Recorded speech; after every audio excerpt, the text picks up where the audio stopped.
ನಮ್ಮ ಸಚಿವರು ಸಾಕಷ್ಟು ಅಭಿವೃದ್ಧಿ ಕೆಲಸಗಳನ್ನು ಮಾಡಿದ್ದಾರೆ. ಇನ್ನೂ ಕೆಲವೊಂದು ಆಗಬೇಕು ಅವರ ಮುಖಾಂತರ.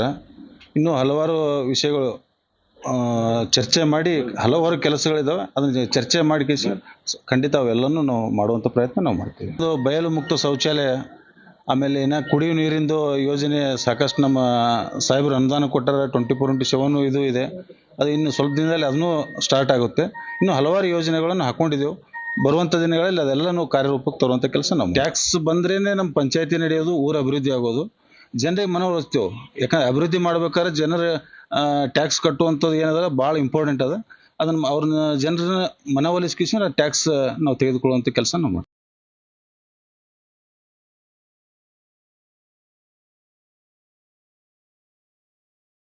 ಮುಖಂಡರು ರಾಜುಗೌಡ್ರು ಆಗಿರ್ಬೋದು, ಶಿವನಗೌಡರು, ಈಶನಗೌಡರು, ಚಂದ್ರಶೇಖರ್ ಗೌಡರು, ಆಮೇಲೆ ಸಮಸ್ತ ನಮ್ಮ ಏನು 12 ಮಂದಿ ಮೆಂಬರ್ಸ್ ಇದ್ದಾರಲ್ಲ ನಮ್ಮ ಸದಸ್ಯರು, ಅವರೆಲ್ಲರೂ ನಮ್ಮ ಬೆನ್ನೆಲುಬಾಗಿ ಹೆಗಲಿಗೆ ಹೆಗಲು ಕೊಟ್ಟು ಈ